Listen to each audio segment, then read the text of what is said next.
Welcome back to the Accessible Art History YouTube channel. For today's video, I'm continuing my series on the history of color.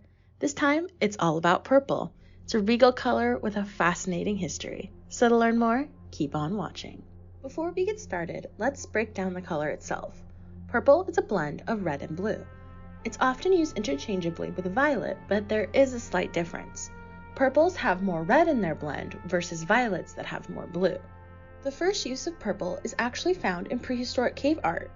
One example of this is the Prehistoric Cave in France, dating from between 25,000 and 16,000 BCE.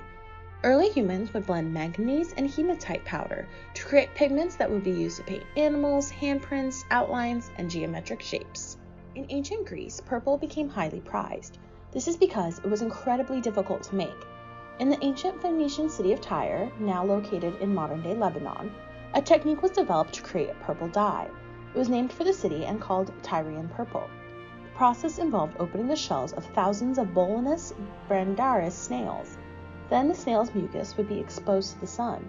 After a while, it turned a vibrant reddish purple that adhered to fabric incredibly well. However, it would take about 250,000 snails to make a single ounce of dye. Even today, archaeological excavations are still uncovering mounds of discarded snail shells. Because of this tedious process, Tyre and Purple was extremely expensive. This is how the color became associated with the noble class and royalty, because they were the only ones that could afford it. In fact, 4th century BCE historian Theopompus wrote that, quote, "Purple for dyes fetched its weight in silver at Capelon," end quote. Tyre and Purple was used up until the end of the 15th century when the Byzantine Empire fell to the Ottoman Empire. In fact, that's what forced the Catholic Church to change the cardinal uniforms to red. There just wasn't any purple left. In China, purple dye was used for clothing, but it was made with a plant, purple gromwell, instead of snails. Interestingly, purple wasn't as highly prized in the East as it was in the West. It was seen as a secondary color, but was still used in clothing and art. It wasn't until 1856 that a synthetic alternative was discovered. That year, 18-year-old British chemistry student William Henry Perkin was trying to make a synthetic quinine to help treat malaria.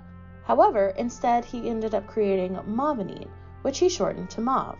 It became an immediate hit, especially after Queen Victoria wore a dress dyed with it. With the rise of the industrial age, purple finally became accessible to everyone because it could be produced cheaply and on a large scale. As I discussed earlier, purple has long symbolized royalty due to its exclusive and expensive status. However, it does symbolize other things too. For example, it's often seen as the most creative of the colors. It's because it's the combination of two opposing ideas, vivacious red and calming blue. The combination also allows for both sides of the emotional spectrum to be accessed. Finally, the lighter shades of purple, like lavender, are often used to symbolize femininity and delicacy. Purple has a fascinating and regal history. Its blend of red and blue make it highly prized, especially since it was so difficult to make. Make sure to keep an eye out for the final video of this series, The History of Orange.